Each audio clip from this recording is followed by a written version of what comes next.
Hello, welcome to Learn Now. ഇന്നത്തെ video types of memory അതിൻ്റെ MCQs ആണ്. Questions നോക്കാം. മെമ്മറിയുടെ ബേസിക്കലി ക്വസ്റ്റ്യൻസ് ആണ്. Question number 1. In electronic holding place where data can be stored and retrieved later whenever required is dash. Options: memory, drive, disk, circuit. Okay. അപ്പോൾ നമുക്ക് data store ചെയ്യാനും ആവശ്യമുള്ളപ്പോൾ retrieve ചെയ്യാനും വേണ്ടിയിട്ട് യൂസ് ചെയ്യുന്ന ആ ഒരു ഇലക്ട്രോണിക് ഹോൾഡിംഗ് പ്ലേസ് ഏതാണ്?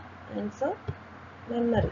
ഓക്കെ, മെമ്മറി എന്ന് പറയുമ്പം അവിടെ രജിസ്റ്റർ ഉണ്ട്, ക്യാഷ് മെമ്മറി ഉണ്ട്, മെയിൻ മെമ്മറി ഉണ്ട്, സെക്കൻഡറി മെമ്മറി ഉണ്ട്. Next, question number 2.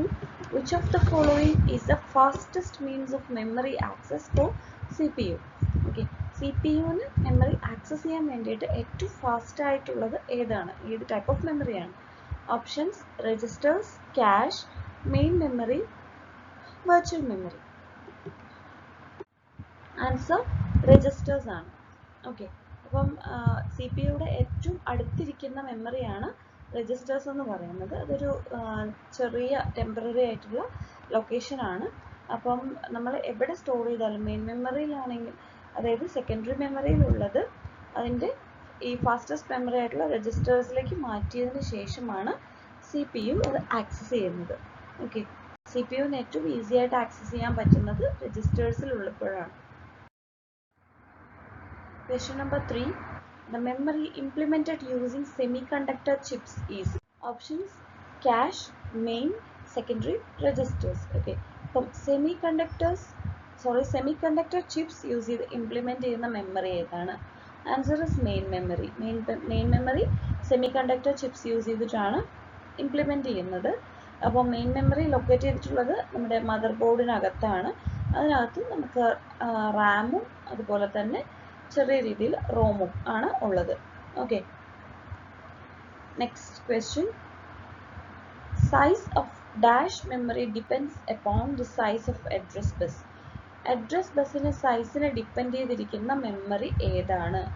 Okay, options: main memory, virtual memory, secondary memory, cache memory. Answer is main memory. Okay, അപ്പോൾ മെയിൻ മെമ്മറിയാണ് സെമികണ്ടക്ടർ ചിപ്സ് യൂസ് ചെയ്തിട്ട് implement ചെയ്യുന്നത്. മെയിൻ മെമ്മറി തന്നെയാണ് address ബസ്സിനെ depend ചെയ്ത് ഇരിക്കുന്ന memory. Okay, അതായത് main മെമ്മറിയുടെ സൈസ് എന്ന് പറയുന്നത് CPU-ൻ്റെ അഡ്രസ് ബസ്സിനെ ഡിപ്പെൻഡ് ചെയ്തിട്ടാണ് ഇരിക്കുന്നത്. മെയിൻ മെമ്മറിയുടെ അകത്ത് നമ്മൾ പറഞ്ഞ പോലെ റാമും റോമും ഉണ്ട്. ഓക്കെ, അപ്പോൾ റാമിനകത്ത് ഇപ്പം നടന്നുകൊണ്ടിരിക്കുന്ന കറണ്ട് ഡേറ്റ അതുപോലെ തന്നെ പ്രോഗ്രാംസ് ഒക്കെയാണുള്ളത്. റോം എന്ന് പറയുമ്പം നമുക്ക് നമ്മുടെ സിസ്റ്റം ബൂട്ടായി വരുന്ന സമയത്ത് വരുന്ന പെർമനൻറ്റ് പ്രോഗ്രാംസ്, അതായത് ബയോസ് പോലുള്ള പ്രോഗ്രാംസ് എല്ലാം ഉള്ളത് റീഡ് ഓൺലി മെമ്മറിയിലാണ്. അവിടെ നമുക്ക് യൂസേഴ്സിന് ഒന്നും ചെയ്യാനില്ല. അതുകൊണ്ട് അത് റീഡ് ഓൺലി മെമ്മറിയിലാണ് സ്റ്റോർ ചെയ്തിട്ടുള്ളത്. അത് ടെമ്പററി അല്ല, പെർമനൻ്റ് ആണ്. ബട്ട് റാം എന്ന് പറയുന്നത് ഇപ്പം വർക്ക് ചെയ്തുകൊണ്ടിരിക്കുന്ന, കറൻ്റ്ലി പ്രോസസ്സ് ചെയ്തുകൊണ്ടിരിക്കുന്ന ഡേറ്റ അതുപോലെ തന്നെ പ്രോഗ്രാംസ് എല്ലാം തന്നെ റാമിലാണ് സ്റ്റോർ ചെയ്യുന്നത്. ഓക്കെ, അപ്പോൾ റാം എന്ന് പറയുന്നത് വോളറ്റൈലാണ്. ബട്ട് റോം എന്ന് പറയുന്നത് നോൺ വോളറ്റൈലാണ്. റോമിൽ ഒരിക്കലും പോകില്ല. ഓക്കെ, റാമിൽ പക്ഷേ യൂസ് ചെയ്തുകൊണ്ടിരിക്കുന്ന ഡാറ്റ പവർ ഓഫ് ആയി കഴിഞ്ഞ് കഴിഞ്ഞാൽ നഷ്ടപ്പെടും. Okay, next fifth question. Which of the following is independent of address bus? Address ബസ്സിൽ നിന്ന് ഇൻഡിപെൻഡൻ്റ് ആയിട്ടുള്ളത് ഏതാണ്? Option: secondary memory, main memory, onboard memory, cache memory. Answer secondary memory. Main memory address ബസ്സുമായിട്ട് dependent ആണ്. അതിൻ്റെ സൈസിനെ depend ചെയ്തിട്ട്, address ബസ്സിൻ്റെ സൈസിനെ ഡിപ്പെൻഡ് ചെയ്തിട്ടാണ് മെയിൻ മെമ്മറിയുടെ സൈസ് ഇരിക്കുന്നത്. ഓക്കെ,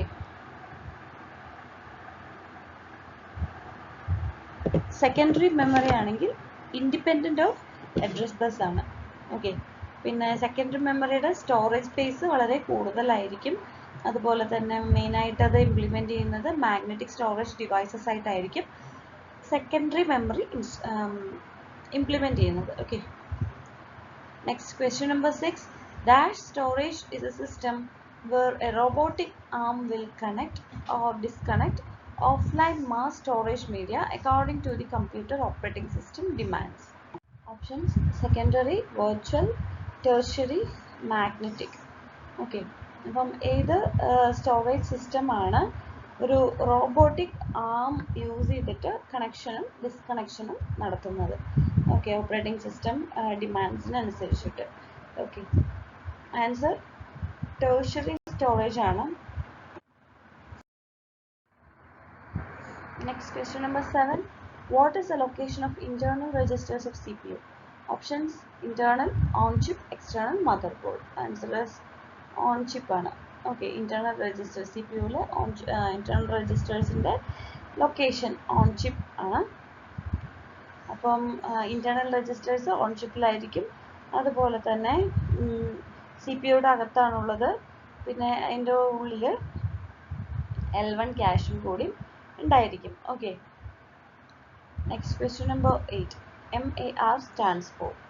MAR എന്ന് പറയുന്നത് എന്താണ്? Memory address register, main address register, main accessible register, memory accessible register. Answer memory address register. Okay, MAR. അപ്പോൾ ആക്റ്റീവ് ആയിട്ടുള്ള മെമ്മറി ലൊക്കേഷൻസിൻ്റെ എല്ലാം അഡ്രസ് ആണ് MAR ഹോൾഡ് ചെയ്യുന്നത്. Okay, question number 9. If M denotes the number of memory locations, N denotes the word size, then an expression that denotes the storage capacity is. Options: A, M into N, B, M plus N, C, 2M plus N, D, 2M minus N. Okay, number of memory locations in the എണ്ണം M ആണ്, word size N ആണെങ്കിൽ storage capacity നെ denote ചെയ്യുന്ന expression M into N. Okay, അപ്പോൾ storage capacity എന്ന് പറയുന്നത് it's a product of number of memory locations and word size. Okay, word size ന്റെയും memory locations ന്റെ നമ്പറിന്റെയും പ്രോഡക്റ്റ് ആണ് storage capacity. word size കൊണ്ട് ഉദ്ദേശിക്കുന്നത് ഒരു ലൊക്കേഷനിൽ എത്ര number of bits സ്റ്റോർ ചെയ്യുന്നുണ്ട് എന്നുള്ളതാണ് word size കൊണ്ട് ഉദ്ദേശിക്കുന്നത്. Okay, storage capacity എപ്പോഴും large ആക്കിയിട്ടാണ് നമ്മൾ എടുക്കേണ്ടത്. Okay, then question number 10. The standard SRAM chips are costly as dash. നമ്മളുടെ സ്റ്റാൻഡേർഡ് സ്റ്റാറ്റിക് റാം ചിപ്സ് എന്ന് പറയുന്നത് വളരെ കോസ്റ്റ്ലി ആണ്. അപ്പോൾ അതിൻ്റെ reason. Options: A, they use highly advanced microelectronic devices. B, they have 6 transistors per chip. C, they require specially designed PCBs. D, none of the mentioned. Okay, answer is option B, they have 6 transistors per chips. Okay, അതായത് number of transistors കൂടുതൽ use ചെയ്യുന്നത് കൊണ്ടാണ് അതിന് കൂടുതൽ rate വരുന്നത്. Okay, അപ്പം ഇവിടെ ഒരു ചിപ്പിൽ 6 ട്രാൻസിസ്റ്ററിനാണ് യൂസ് ചെയ്യുന്നത്. സോ അതുകൊണ്ടാണ് സ്റ്റാൻഡേർഡ് SRAM ചിപ്സ് എന്ന് പറയുന്നത് വളരെ കോസ്റ്റ്ലി ആവാൻ കാരണം. Okay, question number 11. The drawback of building a large memory with DRAM is. Dynamic Ram use ചെയ്തൊരു ലാർജ് മെമ്മറി ഉണ്ടാക്കുകയാണെങ്കിൽ അതുകൊണ്ടുള്ള ഡ്രോബാക്ക് എന്താണ്? Okay, options: A, the large cost factor.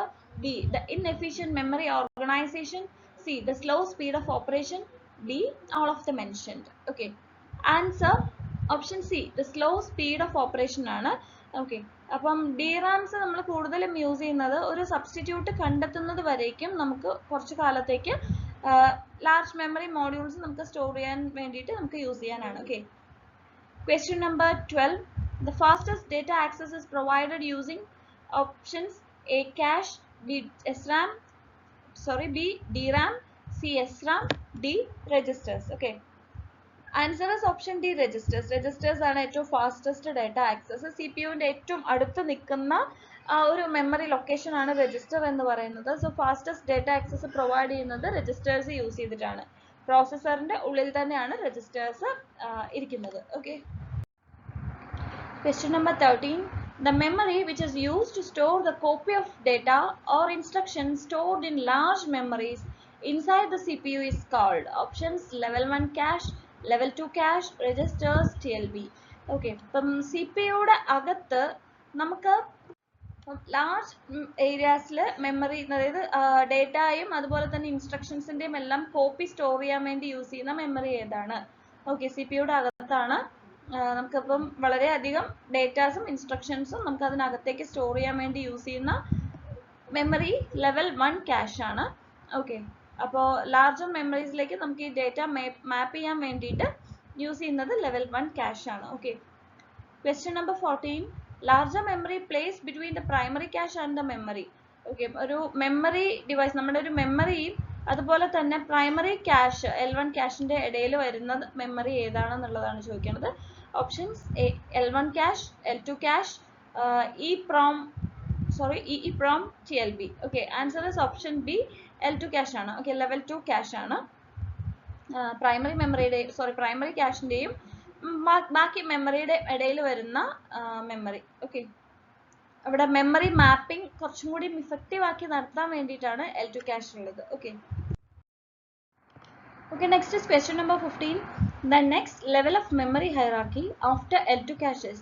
L2 cache കഴിഞ്ഞു വരുന്ന അടുത്ത ഹൈറാർക്കിയിൽ വരുന്ന അടുത്ത ലെവൽ ഏതാണ്? Options A secondary storage, B TLB, C main memory, D register. Answer is option D register ആണ്. Okay, question number 16. The last on the hierarchy scale of devices is. Okay, memory ഹൈറാർക്കിയിൽ വരുന്ന ഏറ്റവും last വരുന്ന scale ഏതാന്നുള്ളതാണ്. Options main memory, secondary memory, TLB, flash drive. Answer is secondary memory. Okay, the slowest memory device അല്ലെങ്കിൽ memory type എന്ന് പറയുന്നത് secondary memory ആണ് കേട്ടോ. Question number 17. A plug and play storage device that simply plugs into the port of a computer is. Options A flash drive, B compact disk, C hard disk, CD. Answer is option A flash drive ആണ്. അതായത് നമുക്ക് കുത്താനും എടുക്കാനും ഒക്കെ പറ്റുന്ന, play ചെയ്ത് നമുക്ക് എന്തെങ്കിലും കൊണ്ട് കുത്തി നമ്മുടെ USB പോർട്ടിൽ കൊണ്ടുപോയി കുത്തി, അപ്പം അങ്ങനെ പോർട്ടിൽ കമ്പ്യൂട്ടർ പോർട്ടിൽ ജസ്റ്റ് പ്ലഗ് ഇൻ ചെയ്തിട്ട് പ്ലേ ചെയ്യുന്ന സ്റ്റോറേജ് ഡിവൈസ് ഏതാണെന്നുള്ളതാണ് ഫ്ലാഷ് ഡ്രൈവ് ആണ്. ഓക്കെ, ഫ്ലാഷ് ഡ്രൈവ് നമ്മൾ നോർമലി ഫ്ലാഷ് ഡ്രൈവിന് നമ്മൾ എന്താ പെൻ ഡ്രൈവ് എന്നൊക്കെ പറയും അല്ലേ. അപ്പോൾ അവിടെ നമുക്ക് ഈസി ആയിട്ട് അത് പോർട്ടബിൾ ആണ്, അതുകൊണ്ട് തന്നെ നമുക്ക് ഈസി ആയിട്ട് ഒരു ഡേറ്റ ഈസി ആയിട്ട് ട്രാൻസ്പോർട്ട് ചെയ്യാൻ ഒരു സിസ്റ്റത്തിൽ നിന്ന് മറ്റൊരു സിസ്റ്റത്തിലേക്ക് നമുക്കത് മാറ്റി കൊണ്ടുവരാനൊക്കെ വളരെ എളുപ്പമാണ്. ഓക്കെ, അപ്പോൾ അതിന് ഡിഫറെൻറ്റ് സൈസ് ആൻഡ് ഷേപ്പ് കൊണ്ട് അതൊക്കെ നമുക്ക് അറിയാവുന്നതാണ്. Okay, question number 18. What does USB stands for? USB stands for options Universal Signal Board, Universal Signal Bus, Universal Serial Bus, Universal Serial Board. Okay, answer is option C, Universal Serial Bus ആണ്. USB എന്ന് പറഞ്ഞാൽ Universal Serial Bus. Okay, അപ്പം നമ്മളുടെ flash drive ഒക്കെ ഇതിനകത്തേക്ക് വരുന്നതാണ്. ഈ ഒരു USB പോർട്ടിനകത്ത് നമ്മൾ ഈ എന്താ പറയുക പെൻ ഡ്രൈവ്സ് അല്ലെങ്കിൽ ഫ്ലാഷ് ഡ്രൈവ്സ് നമുക്ക് പ്ലഗ് ഇൻ ചെയ്തിട്ട് യൂസ് ചെയ്യാവുന്നതാണ്. Okay, question number 19. A device similar to flash drive. Flash ഡ്രൈവിനോട് സിമിലർ ആയിട്ടുള്ള ഡിവൈസ് ഏതാണ്? Options A memory card, B compact drive, C compact disc, D memory disc. Memory cards ആണ്, അത് നമുക്ക് അറിയാവുന്ന ക്വസ്റ്റ്യൻ ആണ്. ഇപ്പം നമ്മുടെ USB പോലെ തന്നെ നമുക്ക് കാർഡ് റീഡറിൻ്റെ ഉള്ളിൽ മെമ്മറി കാർഡ് ഇട്ട് നമുക്ക് ഫ്ലാഷ് ഡ്രൈവ് ആയിട്ടും യൂസ് ചെയ്യാം. ഓക്കെ, അപ്പോൾ മെമ്മറി കാർഡാണ് ആൻസർ. സിമിലർ പർപ്പസ് സെയിം തന്നെയാണ്. അപ്പോൾ അത് നമുക്ക് ഏത് കാർഡാണോ കാർഡിൻ്റെ സൈസിനും ഷേപ്പിനും അനുസരിച്ച് നമുക്കൊരു കാർഡ് ഹോൾഡർ ഉണ്ടെങ്കിൽ അതിനകത്തിട്ട് നമുക്കത് കാർഡ് റീഡർ ഇട്ട് യൂസ് ചെയ്യാം. ഓക്കെ, അപ്പോൾ ക്യാമറാസിലും മ്യൂസിക് പ്ലേയേഴ്സിലും ഒക്കെ യൂസ് ചെയ്യുന്നത്, ഇപ്പോൾ നമ്മളുടെ മൊബൈൽ ഫോൺസിലെല്ലാം നമുക്ക് യൂസ് ചെയ്യാൻ വേണ്ടിയിട്ട് മെമ്മറി കാർഡ്സ് യൂസ് ചെയ്യുന്നുണ്ട്. ഓക്കെ, ഫ്ലാഷ് ഡ്രൈവ് ആയിട്ട്. question number 20. what does RAID stands for?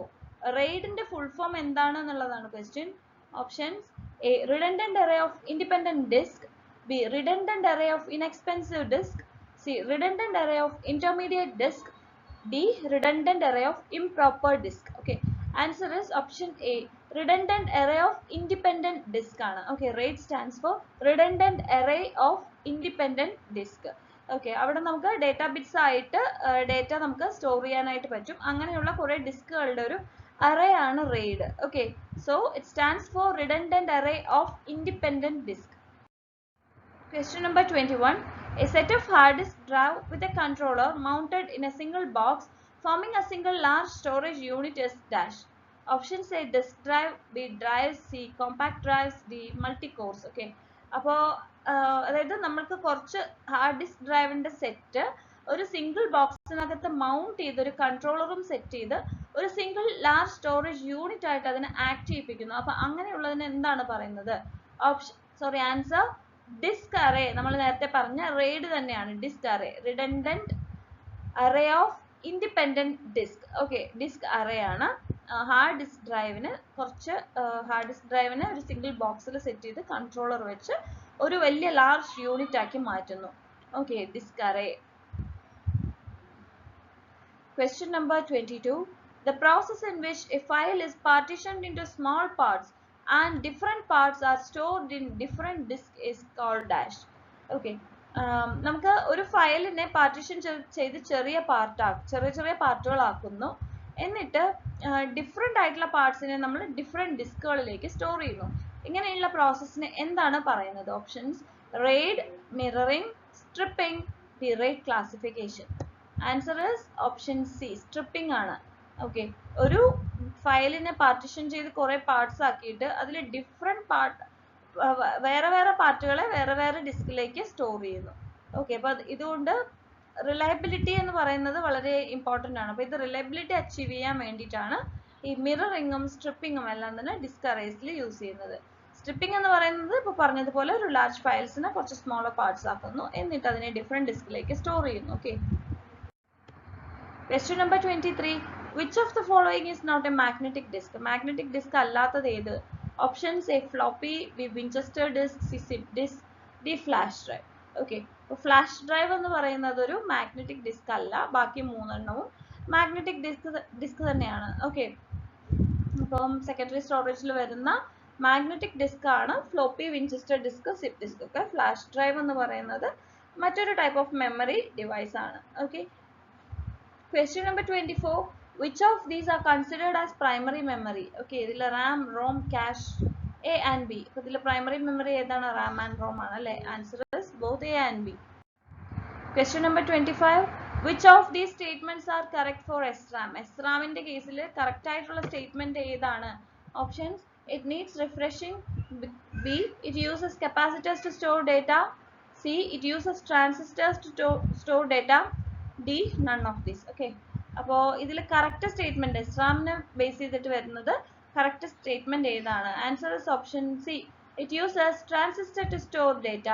Okay, SRAM എന്ന് പറയുന്നത് നമ്മൾ പറഞ്ഞു സ്റ്റാറ്റിക് റാൻഡം ആക്സസ് മെമ്മറി ആണ്. ഓക്കെ, സ്റ്റാറ്റിക് ഫോർമാറ്റിലായിരിക്കും ഇവിടെ ഡേറ്റ സ്റ്റോർ ചെയ്യുന്നത്, നമുക്ക് ചേഞ്ച് ചെയ്യാനായിട്ട് പറ്റില്ല. അത് ട്രാൻസിസ്റ്റേഴ്സ് കൊണ്ടാണ് അത് ഉണ്ടാക്കിയിട്ടുള്ളത്. അപ്പോൾ അതിന് റിഫ്രഷിങ്ങിന്റെ ആവശ്യം വരുന്നില്ല. ഓക്കെ, അപ്പോൾ ഇതെല്ലാം തന്നെ തെറ്റാണ്, റിഫ്രഷിങ് ആവശ്യം വരുന്നില്ല. ഓക്കെ, അതുപോലെ കപ്പാസിറ്റേഴ്സ് അല്ല, ഇവിടെ ട്രാൻസിസ്റ്റേഴ്സ് ആണ് യൂസ് ചെയ്യുന്നത്. So option C, it uses transistors to store data. Okay, ഇനി ഇത് എസ്റാമിന്റെ കേസ്. ഇനി ഇത് ഡിറാമിന്റെ കേസ് ആണെങ്കിൽ ഡൈനാമിക് റാം ആണ്. അവിടെ യൂസ് ചെയ്യുന്നത് ട്രാൻസിസ്റ്റേഴ്സ് അല്ല, പകരം കപ്പാസിറ്റേഴ്സ് ആണ് യൂസ് ചെയ്യുന്നത്. ഓക്കെ, നമുക്ക് ഡേറ്റ സ്റ്റാറ്റിക് ആയിട്ടല്ല, റൺ ടൈമിൽ തന്നെ നമുക്ക് സ്റ്റോർ ചെയ്യാൻ വേണ്ടിയിട്ട് ഡൈനാമിക് ആയിട്ട് ഡേറ്റ സ്റ്റോർ ചെയ്യാൻ വേണ്ടിയിട്ടാണ് ഡൈനാമിക് റാം യൂസ് ചെയ്യുന്നത്. അത് കപ്പാസിറ്റേഴ്സ് ആണ് അതിൽ യൂസ് ചെയ്യുന്നത്. അതുകൊണ്ട് തന്നെ കപ്പാസിറ്റേഴ്സ് ആയതുകൊണ്ട് തന്നെ അതിന് ഇടയ്ക്കിടയ്ക്ക് റിഫ്രഷിങ് ആവശ്യമാണ്. ഓക്കെ, കൺഫ്യൂസിങ് ആവരുത് എസ്റാമും ഡിറാമും തമ്മിൽ. ഓക്കെ, ഇതാണ് മെമ്മറിയിൽ വരുന്ന ക്വസ്റ്റ്യൻസ്. നമുക്ക് ഇനി ബാക്കിയുള്ളത് അടുത്ത വീഡിയോയിൽ ഡിസ്കസ് ചെയ്യാം. Thank you for watching. See on the next video. By.